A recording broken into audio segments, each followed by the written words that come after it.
Sit or something to hold it, right? All right, it'll be all right.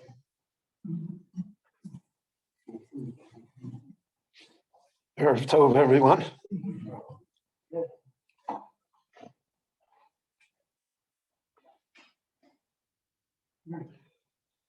There's a very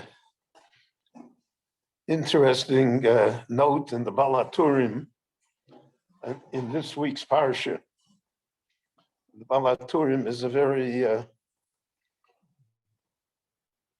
unique commentary that is included in almost all of the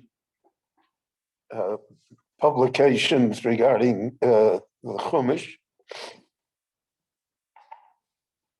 It was written in the 14th century in Spain by Rabbeinu Yaakov ben Rabbeinu Shiur, who was one of the three sons of Rabbeinu Shiur ben Yechiel the Rosh. They were Ashkenazi. They came from Germany. They were the last of the Bali Tosfos.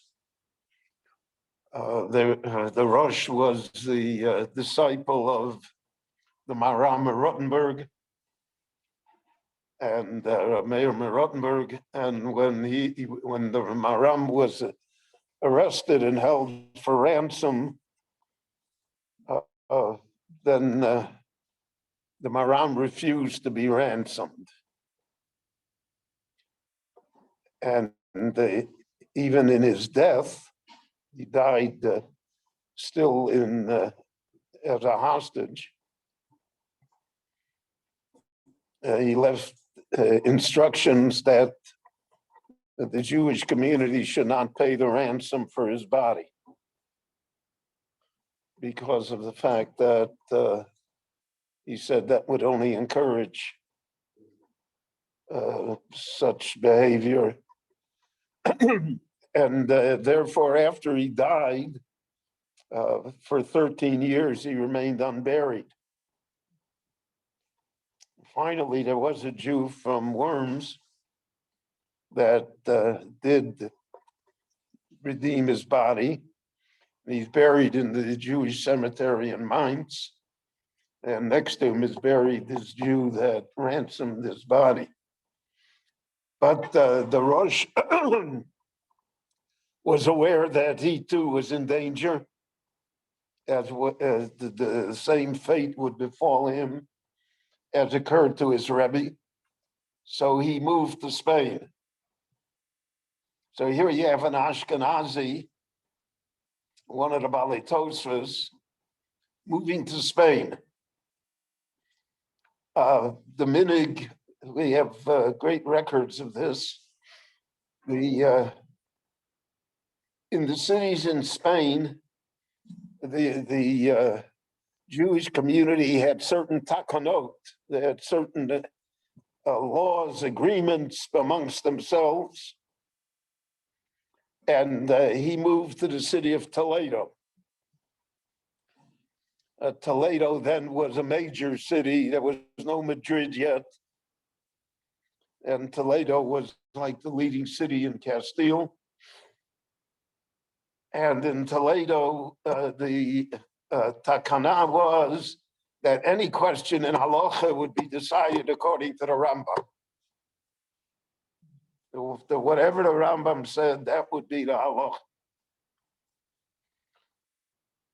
Rabbeinu Shiur, when he comes there, he comes from the school of Rashi and the Bali Tosfos, who do not necessarily agree with the Rambam in every one of his psukim. And in fact, throughout the 200 years of the Tosafists, we do not find a direct mention of the Rambam in any of the Tosafos. They only quote their school, so to speak. And this was a great divide, one which has lasted throughout the ages in certain respects, between the Ashkenazim and the Sephardim. So the Rosh comes to Toledo, and in Toledo, he, because of his greatness in Torah, etc., the Kehillah agrees to make him the chief judge in Toledo. And he is supposed to paskin all the shilos. He's the head of the Beit Din.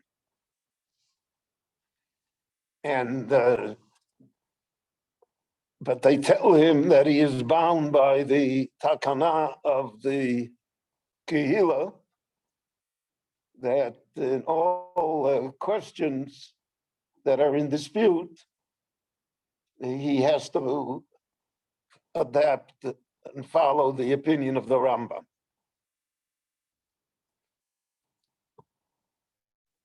He writes as follows. The Rosh writes his Chuvas. He comes to Toledo, and it's a year of Shemitah. Comes to the Shemitah year. So Shemitah is not knowing in Chutz La'aretz at all, except for Shemitah's Ksofim. Shemitah Ksofim is that loans that the Shemitah that pass through the Shemitah are automatically not enforceable. And the Beit Din will not collect the money because the Shemitah is Mishamit. The Shemitah cancels the loan, so to speak.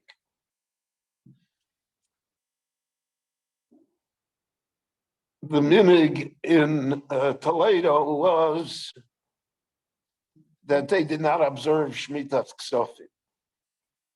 They said that that was their custom from generations. They said it was based on great rabbis.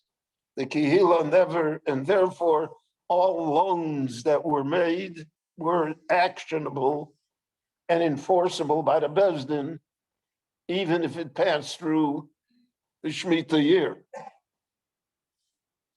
The Rosh, following the opinion of Rashi and the Balei Tosfos, held that Shemitah's Ksofim is even in Chutz La'aretz, and according to many Shittas in the Tosfos, it's Minat Torah,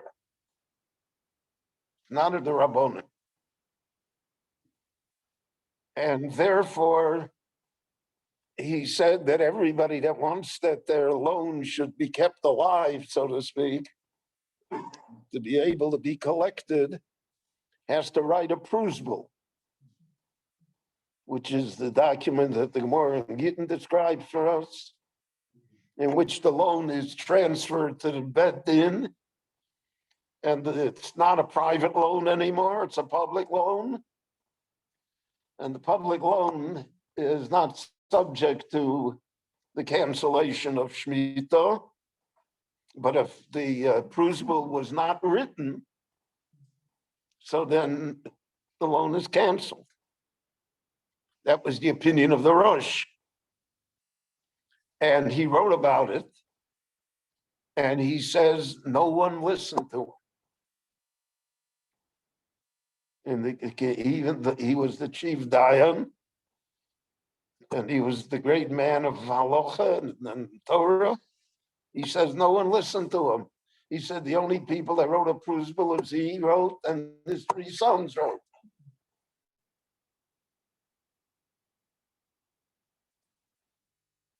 And so he said, so he never sat on cases that had to do with the collection of money, outstanding loans, because of the fact that, according to his personal opinion, the loan was canceled on the Shemitah.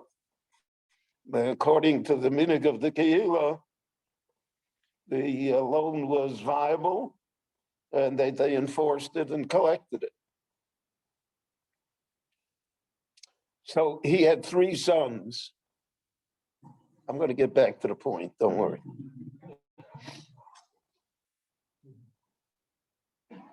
So he had three sons. So the oldest son, Rabbeinu Yehuda, was the Rosh Yeshiva. The youngest son, Rabbeinu Yechiel, was also a great Talmid Chacham and was Marbitz Torah in Spain and Toledo. The middle son, Rabbeinu Yaakov, that we have, was a businessman. But he was an enormous Talmid Chacham.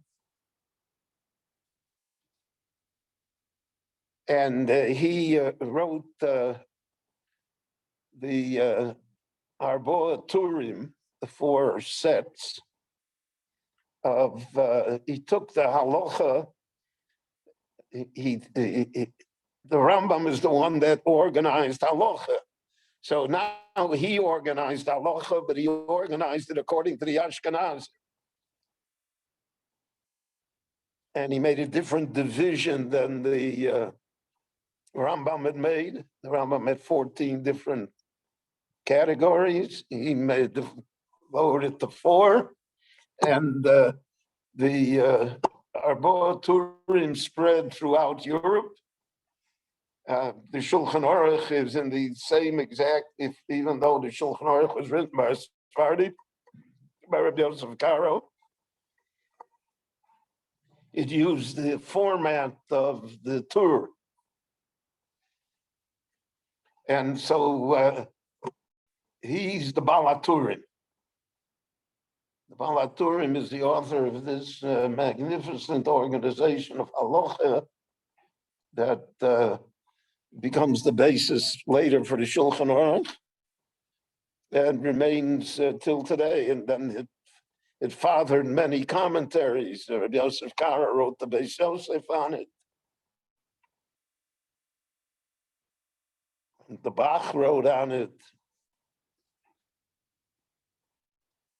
It's one of the pillars of halacha in Torah scholarship. He wrote a second book, much less popular, but in certain respects even more popular. He wrote a commentary to the Chumash.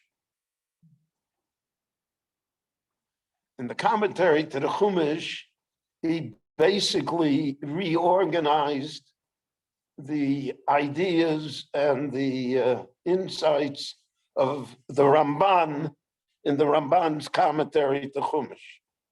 There are certain parts of it that are almost verbatim from the Ramban. And that was called the Tur HaOruch, the long tour, the full explanation of the Parsha. To put it mildly, it's not a bestseller. There are many people who don't even know that it even existed. And it's hard to find, even today, in bookstores, it's reprinted, but very sparingly and very sporadically. However, at the beginning of every Parsha, in order to capture the interest of the reader or the student, he wrote a short little thing, usually a gematria or a comparison of how many times the word appears in the Torah, etc. Short little things. And that became the Balaturim. So the Balaturim are the little quips, introductions to the Parsha. So that became the Sefer. And the Sefer itself almost fell into oblivion. But the Balaturim is, as I mentioned, I think it's published in every Mikros Gdolos and every major edition of the Chumash, the Balaturim appears. So in this week's Parsha, We're getting there. In this week's parsha, we read that the Kohen Gadol had a me'il. He had an overgarment. And on the bottom of the garment, he had bells and tufts of tchelis that were part of the garment. And when he walked, so the bells that had the bells rang, so that when he walked in thank you, the people could hear him coming. And it says so in the Torah. It says, "V'nishma kolo b'vo el hakodesh," so that when he comes into the holies, into the Mishkan, into the Beit HaMikdash, you know the Kohen Gadol is coming because you hear the bells on the hem of the garment are sounding. So the Baal HaTurim says, it says 3 times in the Torah the word v'nishma, vov nun shin mem ayin. One is by Matan Torah, Naaseh v'nishma. One is here by the Kohen Gadol, v'nishma kolo b'vo el hakodesh. And the 3rd time he says is in the Megillah of Esther, v'nishma pisgam hamelech b'chol medinos malchuso. The decree of the king will be known and heard throughout his empire. So he says, what's the connection of the 3? I mean, that's his style, is that it cannot be that in the holy writings, it should be written 3 times the same, and there's no connection. So he says the Gemara Megillah teaches us that Mikra Megillah is doche Talmud Torah. When it comes time to read the Megillah, you have to put down the Gemara, and you have to go hear the Megillah being read. One of the few mitzvahs, it's doche Talmud Torah. I discussed with you on Shabbos, Shimon ben Yochai never davened because but here it's doche Talmud Torah, Mikra Megillah. And he says in the Gemara we learn that it's doche the avoda as well in the Beit HaMikdash. The Kohen didn't hear the Megillah, and it's his turn to go and do the avoda in the Beit HaMikdash. He should go hear the Megillah, even though he's now going to miss out on doing the avoda. So he says, where do we see that the Mikra Megillah is doche, has such power? After all, it's a mitzvah to Rabbanan, and the avodah is a mitzvah min Torah, and the limud Torah is mitzvah min Torah. Where do we see that it has such power? Because it says in the Megillah, "V'nishma pisgam hamelech b'chol medinos malchuso ki rabba hi." So he says, "Ki rabba hi," it's greater than all of them. And then he says the kicker. And he says we see that that's the rule because in the Gemara, the Amora that taught these halachas was Rabbah. Rabbah is the one that taught us this. And therefore you see that's how the halacha should remain. So that's a piece of the Baal HaTurim in this week's parsha. So again, it's a completely different way of looking at everything. It's these little snippets before the parsha. He intended it to be the Tur HaOruch, the great tour that everybody would study. But the luck of the draw is that it is what is remembered. The Baal HaTurim itself and that became naturally very popular amongst the Jewish people. You have something to say over at your table. That's a wonderful thing. That's the mazel of the Sefer. Rabbi Hananya ben Akash Omer Ratzah Kadosh Baruch Hu L'Zakas Yisrael L'Slicha Chiv Lahem Torah Mitzvos Shenem Adonai Chavei Saman Tzidko Yagdil Torah V'Yadir. Niskadash Rabon V'Yamad Yivach Yirusei V'Yamdich Malchusei V'Chayechon V'Yomechon V'Chayei D'Chol Beis Yisrael Agalav Isman Kori V'Ibru Amen Yehei Shmei Rabon